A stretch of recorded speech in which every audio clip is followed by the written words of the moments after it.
Hello. तो आज आपका जो है अ, पिछली क्लास का जो छूट गया था, पिछले क्लास के जो प्रोग्राम्स छूट गए थे, जिसमें कि मैंने आपको प्रोग्राम्स कराए थे स्ट्रिंग के, विदाउट यूजिंग स्ट्रिंग फंक्शंस। आपको कुछ प्रोग्राम्स करवाए थे मैंने हर फंक्शन के लिए, सॉरी हर कंसेप्ट के लिए, जिसमें कि आप लाइब्रेरी फंक्शन यूज़ कर सकते हो। वही प्रोग्राम्स मैंने विदाउट यूजिंग लाइब्रेरी फंक्शंस आपको कुछ प्रोग्राम्स कराए थे। 2 प्रोग्राम्स आपके रह गए थे जो मैंने कहा था लंबे हैं और उसको डिस्कस करने में काफ़ी टाइम लग जाएगा। सो आज उनको डिस्कस कर लेते हैं। तो ये प्रोग्राम तो आपको मैंने करवा ही दिया था कि कैसे रीड करते हैं आप, और कैसे राइट करते हैं, आई मीन टू से राइट करते हैं और फिर रीड करते हैं, और कैसे आप स्ट्रिंग को पास करते हैं फंक्शन में। स्ट्रिंग को पास करने के लिए आप क्या करेंगे, स्ट्रिंग का नाम देंगे जैसे आप उसमें देते हैं एरे में, ठीक है। और विदाउट यूजिंग str_alien आप कैसे स्ट्रिंग की लेंथ कैलकुलेट करेंगे, पिछले उसमें आपने करा ही था, है ना। पिछले क्लास में आपने देखा ही था कि जहाँ हमारी जो फर्स्ट एलिमेंट होगा स्ट्रिंग का, वो इंडेक्स 0 से स्टार्ट होगा और तब तक चलेगा जब तक कि नल वैल्यू नहीं आ जाती, नल कैरेक्टर नहीं आ जाता। और नल कैरेक्टर जो है वो आपका एंड ऑफ द स्ट्रिंग रहेगा।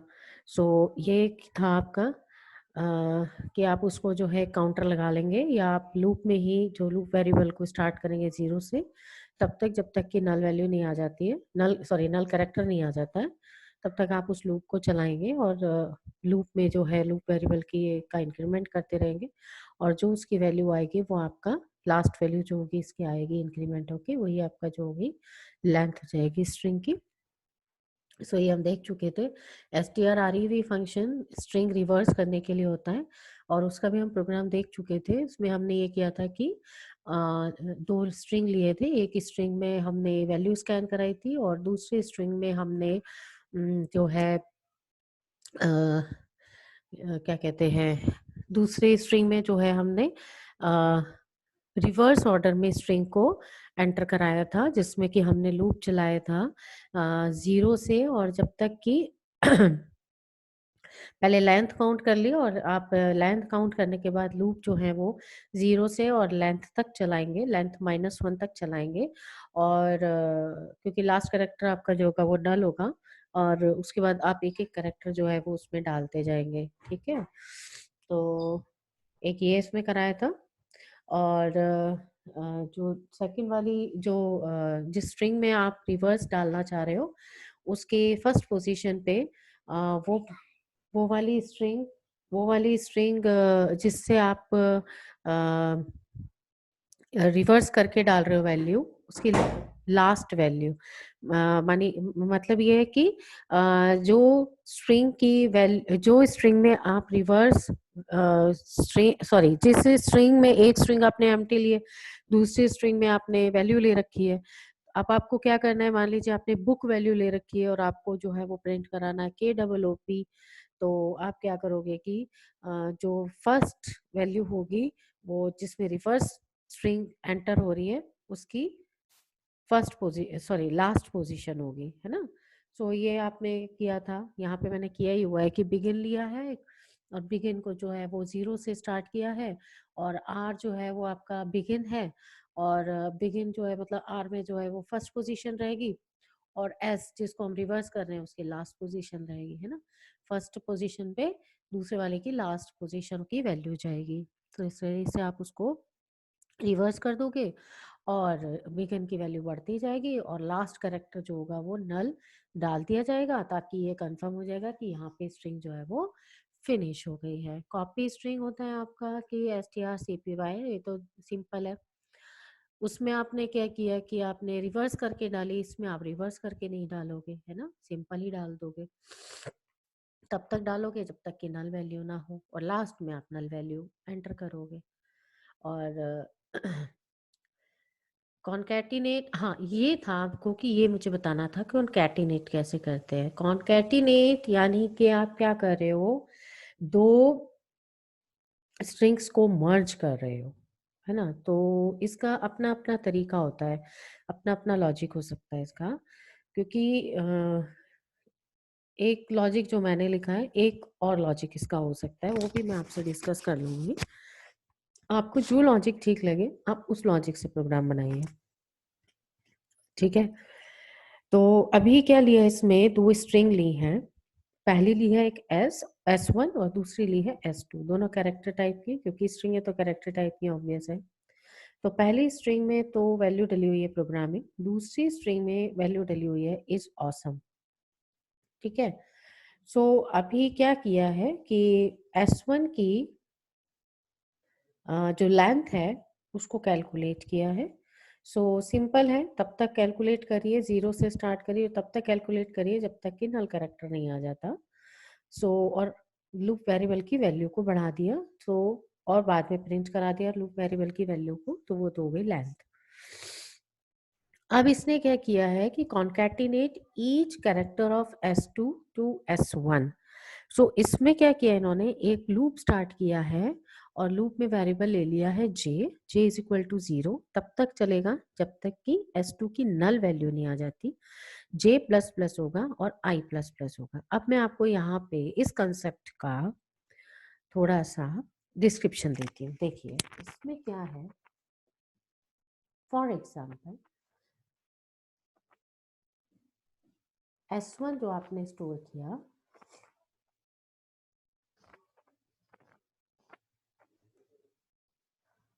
वो था फॉर एग्जाम्पल उसका था वैल्यू बुक, ठीक है। और S2 की वैल्यू थी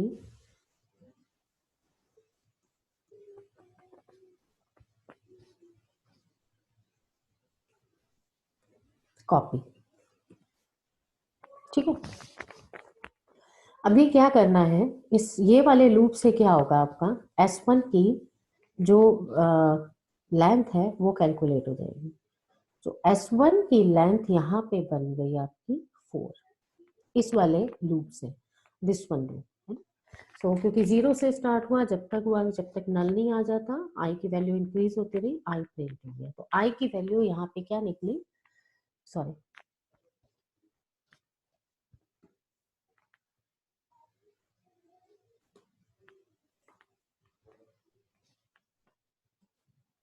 आई की वैल्यू यहाँ पे हुई 4, ठीक है। 0 1 2 3, सॉरी 3 हुई, सॉरी, है ना। सो वैल्यू हो गई इसकी 3, और एक बार और चलेगा तो वैल्यू हो जाएगी 4। वो अलग बात है कि वो उसको 0 पे चेक करेगा, 1 पे चेक करेगा, 2 पे चेक करेगा, 3 पे चेक करेगा। हाँ 3 पे चेक करने के बाद वैल्यू तो 4 ही बनेगी इसकी, है ना। हाँ ठीक है, तो इसकी वैल्यू बनी 4, ठीक है। उसके बाद अभी क्या हुआ, आई की वैल्यू क्या हो गई है, 4 हो गई है, यानी कि नेक्स्ट जो करेक्टर अगर हम इंसर्ट करना चाहेंगे तो वो किस पे आएगा, फोर्थ पोजीशन पे आएगा। 0 1 2 3 हमारी ऑक्यूपाइड है, नेक्स्ट जो करेक्टर अगर आएगा तो वो फोर्थ पे आएगा, ठीक है। तो कॉन्कैटिनेटिंग ईच करेक्टर ऑफ S1, मेरे ख्याल से 3 आएगा ये, क्योंकि फर्स्ट इंक्रीमेंट हो रहा है तब असाइनमेंट हो रहा है, कोई प्रॉब्लम नहीं। तो देखते हैं नेक्स्ट प्रोग्राम आएगा, फ्लो में चेक कर लेंगे। So S I is equal to 3 हुआ, 0 1 2 3, फोर्थ पोजीशन पे हमारे नन है, ठीक है। अभी कॉन्कैटिनेट करना है हमको S2 के हर एक कैरेक्टर को S1 में, यानी कि बुक के साथ कॉपी लिखना है, बुक कॉपी करना है, ठीक है। बुक कॉपी हमारी रिजल्टेंट जो मैट्रिक्स आएगी उसमें एलिमेंट होंगे 8, बुक कॉपी, ठीक है। सो कॉन्कैटिनेट करना है, सो S2 के लिए एक और लूप चला दिया, इसकी वैल्यू 0 से स्टार्ट करी, और कब तक, जब तक कि नल नहीं आ जाता, प्लस प्लस जे प्लस प्लस आई, ठीक है। सो अब नेक्स्ट पोजीशन जो होगी, क्योंकि पहले इसमें इंक्रीमेंट हो रहा है तब वैल्यू असाइन हो रही है, तो पहले ही इंक्रीमेंट हो जा रहा है, तो नेक्स्ट वैल्यू जो होगी वो आपकी फोर्थ पे आएगी इसके हिसाब से। एस आई की वैल्यू, क्योंकि फर्स्ट इंक्रीमेंट हो रहा है, प्री इंक्रीमेंट देन असाइनमेंट, तो इसलिए S4 हो जाएगी वैल्यू। S4 में आएगा S0, ठीक है। उसके बाद S14 में आएगा S20, ठीक है। अगेन इंक्रीमेंट होगा, S15 में आएगा S21, ठीक है। फिर S1 में जा रहा है ना, S1 6 में आएगा S2 है ना, और लास्ट में S1 7 में आएगा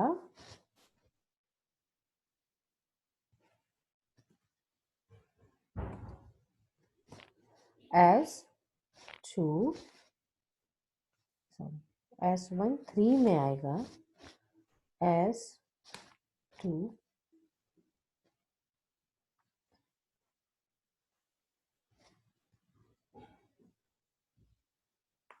4 5 6, नेक्स्ट होगी इसकी ये 7, और 7 में आएगा लास्ट एलिमेंट, ठीक है। सो ये लूप जब चलेगा J की वैल्यू 0 होगी, यानी कि J की वैल्यू 0 का मतलब है कि S2 सेकेंड स्ट्रिंग का पहला कैरेक्टर, और S1 4 का मतलब है कि फर्स्ट स्ट्रिंग की फोर्थ पोजीशन। I की वैल्यू इंक्रीज हो रही है, J की वैल्यू इधर इंक्रीज हो रही है। उसके बाद S15 नेक्स्ट पोजीशन पे सेकंड कैरेक्टर आएगा, फिर नेक्स्ट पोजीशन पे थर्ड कैरेक्टर आएगा, फिर नेक्स्ट पोजीशन पे फोर्थ कैरेक्टर आएगा। तो S1 में ही S1 और S2 दोनों मर्ज हो जाएंगे। एक तो ये रहता है लॉजिक। दूसरा लॉजिक आप ये भी कर सकते हो इसमें कि अगर आप चाहो तो दूसरे तरीके से आप ये भी कर सकते हो कि आपने एक एरे और स्ट्रिंग और ले ली, तो 3 स्ट्रिंग हो गई, S1 S2 एंड S3। तीनों की आपने इसमें से 2 की आपने एंट्री करवाई, S1 की एंट्री करवाई और आपने S2 की भी एंट्री करवाई,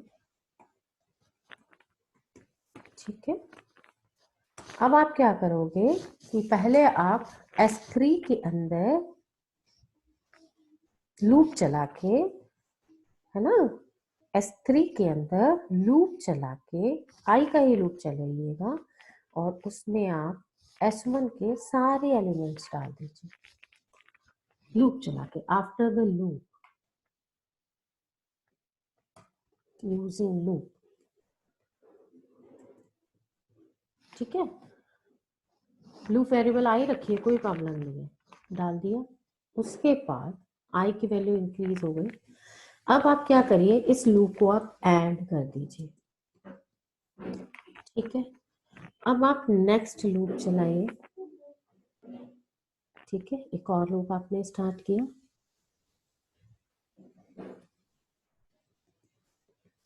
और उस लूप में आप क्या करिए, S3 की जो पोजीशन थी उसमें आप S2 लूप जो होगा इस बार J से चलेगा, दूसरे वेरिएबल से चलेगा। पहले वाले का वेरिएबल लूप वेरिएबल अलग होगा, दूसरे वाले का लूप वेरिएबल अलग होगा, लेकिन दोनों का ही इंक्रीमेंट यहाँ पे होगा, ठीक है। I का भी इंक्रीमेंट होगा और J का भी इंक्रीमेंट होगा, ठीक है। उसके बाद आप इसको कब तक चलाएंगे, जब तक कि नल वैल्यू नहीं आ जाए। उसके बाद आप इसको लूप को एंड कर दीजिए। ठीक है, हो गया। अब आप S3 के अंदर लास्ट में एक नल करेक्टर ऐड कर दीजिए। आई की हाईएस्ट वैल्यू आ चुकी होगी, उसमें आप नल करेक्टर को ऐड कर दीजिए। ये भी एक लॉजिक हो सकता है। एक लॉजिक वो हो सकता है जिसमें आपने दो ही स्ट्रिंग ली है और दोनों स्ट्रिंग में सॉरी फर्स्ट स्ट्रिंग में आपने सेकेंड स्ट्रिंग को जो है वो कॉन्कैटिनेट कर दिया, मर्ज कर दिया। दूसरा ये हो सकता है कि आपने दोनों ही स्ट्रिंग्स को अनचेंज्ड रखा और थर्ड स्ट्रिंग ली एम्प्टी स्ट्रिंग और उसमें उन दोनों स्ट्रिंग्स को स्टोर किया। तो डिपेंड्स ऑन यू कि आप कौन सा लॉजिक इसके लिए यूज करना चाहोगे। तो ये वाला प्रोग्राम आपका दो लॉजिक से हो सकता है। तो और भी आपका अपना भी लॉजिक हो सकता है। मुझे जो है ये लॉजिक भी थोड़ा पता था, तो मैंने कहा चलो मैं आप लोगों से भी शेयर कर दूंगी। So now start again. यहाँ पर आ गए हम और कॉन्कैटिनेट कर दिया आपने। और उसके बाद जब कॉन्कैटिनेट करने के बाद आप उसको प्रिंट कराइए, तो प्रिंट होने के बाद वो मर्ज्ड स्ट्रिंग 1 और स्ट्रिंग 2 आपको डिस्प्ले होगी। ठीक है। So next is string comparison. String comparison is something difficult का कंसेप्ट, थोड़ा सा डिफिकल्ट है ये। तो इसको थोड़ा सा आपको समझना पड़ेगा। एक तो आपको ये चीज़ इसमें समझनी पड़ेगी जो शायद इस प्रोग्राम में है कि नहीं है, लेकिन आप लोग इसको ध्यान रख लेना। हाँ, है इस प्रोग्राम में भी, कि आप सबसे पहले जब भी स्ट्रिंग कंपैरिजन का प्रोग्राम बनाओगे, सबसे पहले आप उसकी लेंथ को जरूर उसकी जो लेंथ होगी उसको जरूर कंपेयर कर लेना, क्योंकि अगर लेंथ ही इक्वल नहीं होगी तो वो स्ट्रिंग जो होगी वो कंपेयर ही नहीं हो सकती है।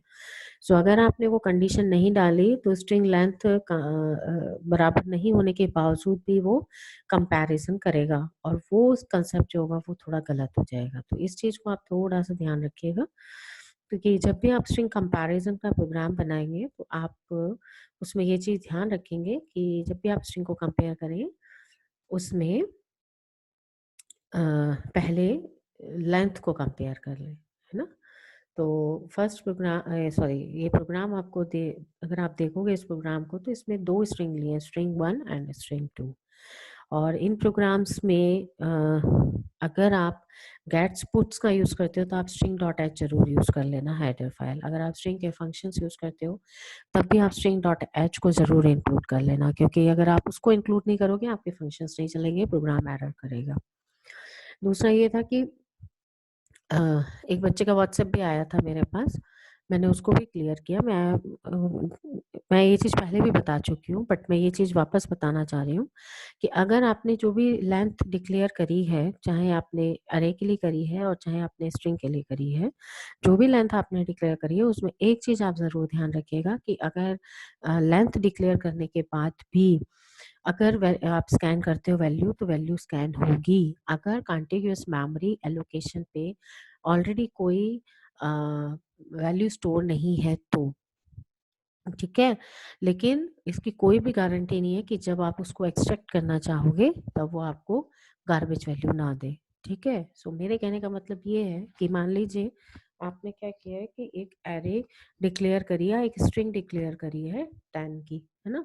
तो 10 की डिक्लेयर करने के बाद अगर आप 11th वैल्यू भी स्कैन करना चाहोगे तो उसमें कोई प्रॉब्लम नहीं होगी उसको, है ना। मान लीजिए आपने क्या किया है कि एक 1000 स्पेस की आपने एक एरे डिक्लेयर कर दी और आपने उसमें जो है लूप चलाया और आपने उसमें 10 वैल्यू जो है इनपुट करनी चाहिए। तो अगर आप उसमें 11th वैल्यू इनपुट करोगे बिल्कुल इनपुट होगी, लेकिन अगर वो कंटिन्यूस मेमोरी एलोकेशन फ्री है तो वो स्टोर तो हो जाएगा, लेकिन इसकी कोई गारंटी नहीं कि जब आप उसको स्कैन करने के बाद प्रिंट करना चाहो तो वो आपको 11th पोजीशन पे सही वैल्यू दे भी सकता है, नहीं भी दे सकता है। तो ये क्वेश्चन मेरे पास व्हाट्सएप से आया था।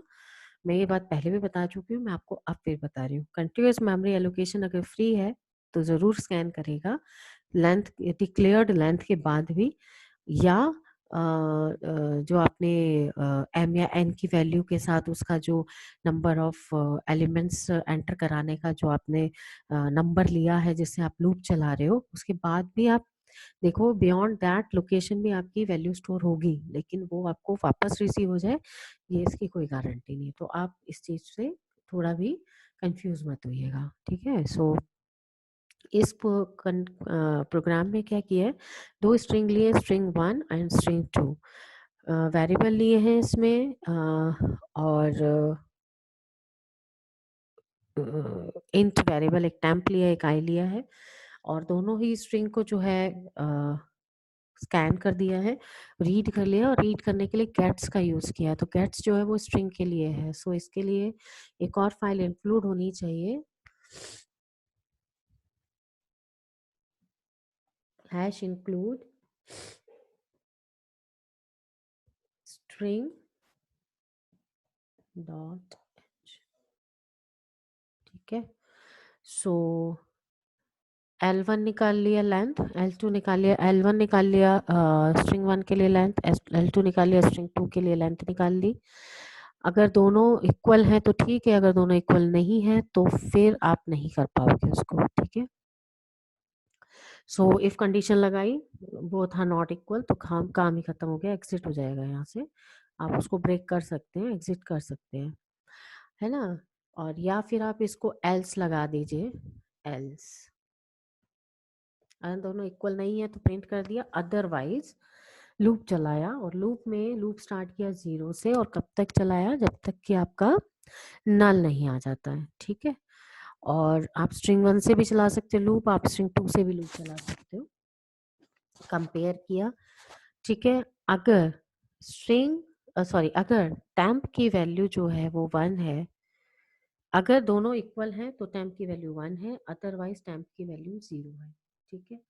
और जहाँ तक कंपेयर करेंगे और अगर वैल्यू इक्वल ही रही तो टेम्प की वैल्यू 1 ही रहेगी, अदरवाइज टेम्प की वैल्यू एक बार भी अनइक्वल हुआ टेम्प की वैल्यू 0 हो जाएगी। सो इसलिए अगर टेम्प की वैल्यू 1 है तो both are same, otherwise not same. So ऊपर जो है वो इसको इनिशियलाइज करना चाहिए था 0 से। अच्छा ये 0 से ही है। नेक्स्ट है ये L1 एंड L2, ठीक है ना। तो जैसे ही कंपेयर करेंगे, कंपेयर करने पे अगर वैल्यू 0 आ जाती है, so I should use your break, है ना। जैसे ही वैल्यू जो है वो आपकी 1 हो जाए, नहीं अच्छा 1 ही रही, इसको हम दूसरी तरीके से भी लिख सकते हैं वैसे लॉजिक को, और उसमें हम इसको नॉट इक्वल कर सकते हैं, है ना। सो मेरे ख्याल से ये लॉजिक चल तो जाना चाहिए, इसमें दिक्कत तो होनी नहीं चाहिए, होएगी तो चलो आप बता देना, इसको रन करके दूसरे लॉजिक से फिर करेंगे, बट चल जाएगा ये प्रोग्राम। कि लगातार बराबर है तो आपका ये हो जाएगा, और अगर कोई अनइक्वालिटी आ जाती है तो वैल्यू 0 हो जाएगी। बट प्रॉब्लम ये है कि अगर एक ही करेक्टर अनइक्वल हुआ तो उस केस में यहीं पे ब्रेक हो जाना चाहिए ना। सो इसको एक बार चला के देखना लूप को, मेरे ख्याल से तो चल जाएगा। अगर टेम्प की वैल्यू 1 है तो स्ट्रिंग सेम है, अगर लेंथ की वैल्यू सॉरी टेम्प की वैल्यू 0 है तो दोनों इक्वल नहीं है। मेरे ख्याल से तो टेम्प 0 होते ही ब्रेक होके बाहर आ जाना चाहिए, है ना। सो चेक कर लेना इसको एक बार और करके रन करके। तो ये थोड़ा सा ट्रिकी इसलिए कि इसमें आपको ये चीज़ ध्यान रखनी पड़ेगी कि इसमें आपको पहले लेंथ निकाल के लेंथ कंपेयर करनी है, और लेंथ कंपेयर करने के बाद आपको इसमें कंपैरिजन स्टार्ट करना है। और कंपैरिजन जो स्टार्ट करना है उसके लिए आपको एक फ्लैग वेरिएबल की ज़रूरत पड़ेगी, जिसका या जिसको कहते हैं बुलियन वेरिएबल की ज़रूरत पड़ेगी, जिसकी वैल्यू 0 या 1 होगी, ट्रू और फॉल्स होगी, और कंपैरिजन में आप उसको यूज़ करोगे। सो थोड़ा सा ट्रिकी हो जाता है, ऐसा जितना भी नहीं है कि आप परेशान हो जाओ, सबसे ज़्यादा हार्ड प्रोग्राम्स आप लोग कर चुके हो। सो टेम्प की वैल्यू अगर 1 ही रहती है तो सेम है, और अगर टेम्प की वैल्यू 0 रहती है तो सेम नहीं है। सो ये प्रोग्राम्स थे जो आपके रह गए थे। सो नेक्स्ट जो टॉपिक मैं स्टार्ट करूँगी वो मैं पॉइंटर आपका रह गया pointer, structure union, file, pre processor. तो देखते हैं कितनी क्लासेस अब मुझे मिलती हैं, और जितनी क्लासेस मिलेंगी जब तक बोला जाएगा क्लास लेके हम तो कराएंगे, और अगर मान लो इन केस क्लासेस बंद करने के लिए बोल दिया जाता है तो नोट्स अवेलेबल करा देंगे आपको। ठीक है, चलिए तो थोड़ा सा पढ़ लीजिएगा। नोट्स तो मैं आप लोग को लगातार अवेलेबल करा ही रही हूँ, है ना। सो चलिए, ठीक है।